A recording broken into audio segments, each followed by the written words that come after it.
All right, this is a piece by Bob Wood. Bob Wood is standing by. What's the name of this piece, Bob? It's called Labyrinth Galerga. And the media? Medium is xerography, or electrostatic monochrome. Electrostatic print.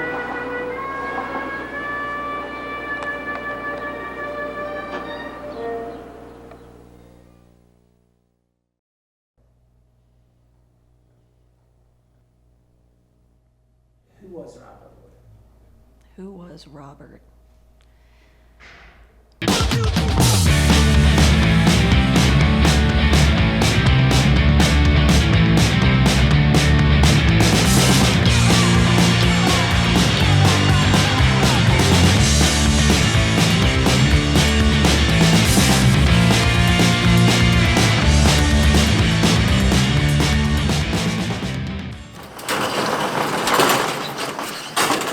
We get in here twice a year, at least for the Bob stuff. We would love to eventually have a space where there's room to display at least a small portion of it, but that all depends on donors and grants and winning the lottery. But as it stands, it just lives here, and we try to cycle different pieces, perhaps ones no one's ever seen.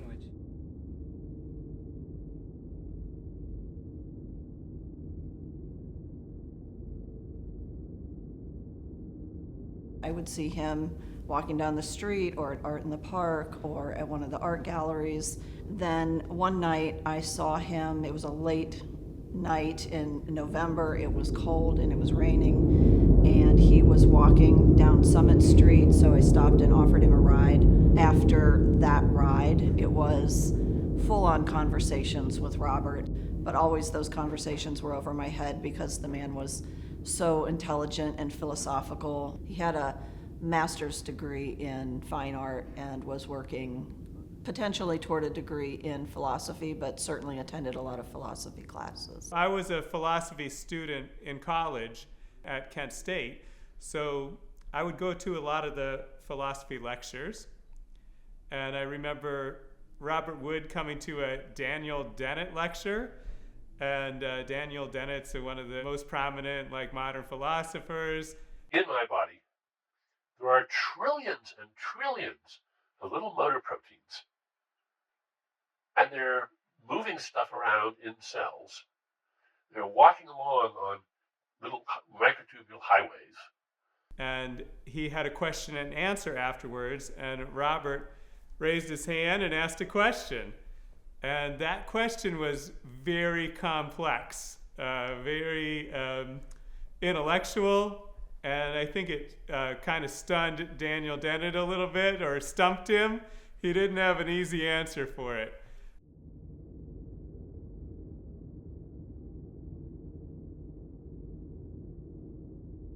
We came to know Robert because we were attending a church downtown called the Vineyard, and although Robert was an outspoken atheist, he was there every Sunday. We set up an area in the back where he could do his watercolor painting and his sketching. Put a shower curtain down on the floor because it would flick. He was an intellectual, but he was an intellectual in this deconstructionist tradition. And deconstructionists don't always have to present something in a logical or representational way. Sometimes they represent these ideas, and then you have to put the ideas together. It's up to you to see what the concept is. So one of the most famous books of deconstructionism is by Jacques Derrida, the French philosopher. J'ai déjà commencé à répondre à votre question sur la déconstruction, parce qu'un des gestes de la déconstruction consiste en particulier à ne pas naturaliser, à ne pas faire comme si ce qui n'est pas naturel était naturel, comme si ce qui est conditionné par l'histoire, par la technique, par l'institution, par la société était une donnée naturelle.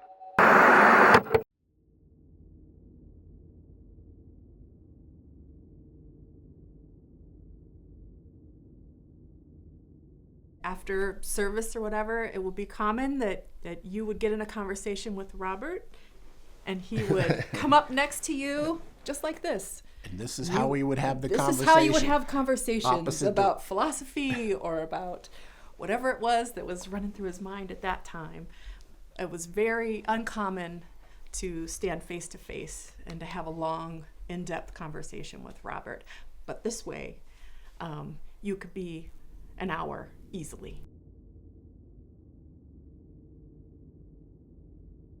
Robert was known by two camps of people. There were his friends and family who knew him as Robert, the person, the deep thinker. He was a prolific, obsessive artist. He would be in the park painting, he would be on the sidewalk painting, he would be in the bars doing chalk or pen and ink drawings. The other camp of people who knew Robert, who would say who Robert was, are the people who only knew him as F.U. Bob. So people would talk about the guy who would sometimes be up in a tree yelling at people who were walking by or giving them the middle finger. He did, often flip people off or yell cuss words at them. Later in his life, he didn't do that as much, so I don't know if he found a certain happiness. He had that reputation, and that's a little unfortunate. He gave my mom the finger once, something that I never had the courage to do. So thank you, Rob. No. I would say that he did maybe exhibit some episodes of psychosis. Maybe he wasn't really knowing what was going on around him and just reacting to things that were going on inside. It could be that he was experiencing depressive episodes or manic episodes, which are associated with bipolar disorder. It's been, I think some people have wondered whether or not he had Tourette's syndrome. And that would be something where, often you notice a pattern of that behavior starting in childhood, and not knowing much about his early life, it's hard to know whether or not that was present. And not having a full history, it's hard to know whether some things like maybe anxiety or obsessive compulsive disorder contributed to some of his fixations.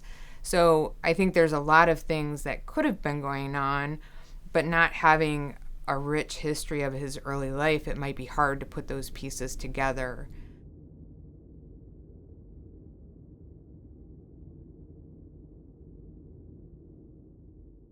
We take his art to Art in the Park, and I am able to speak with all of these people who have no idea who this artist is. And as they're looking and they're like, oh, this is really cool. And then I'm like, so do you remember Robert Wood? And they'll say, no. And I'll say, do you remember F.U. Bob? And they'll just be like, this is Bob? This is F.U. Bob's work? And I am then bringing them into the fold of who Robert Wood was.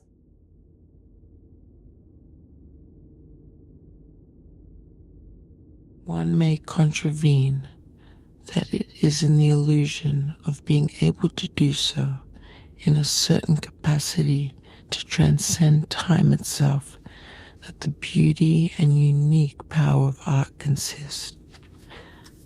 The power and potential of art, its unsettling capacity, derives precisely from the tension generated by its inevitable confrontation with its inability to resolve inherent contradictions that ground its very nature.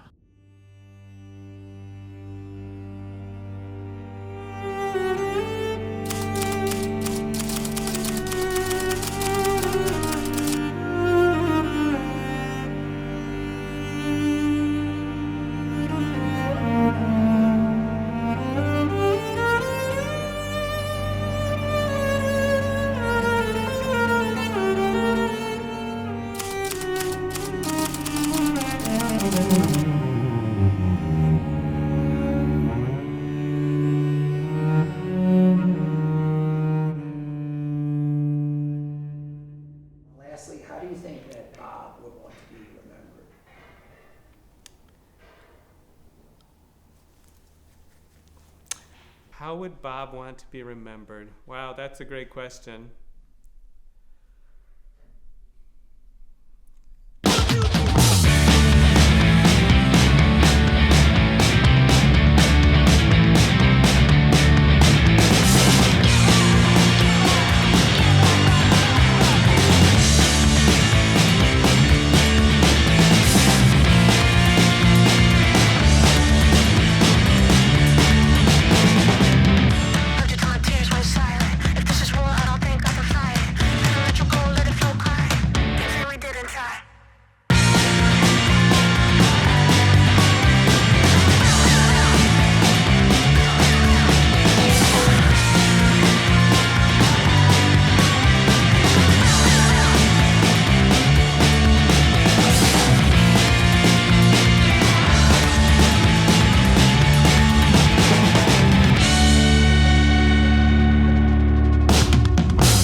That's the Robert E. Wood storage.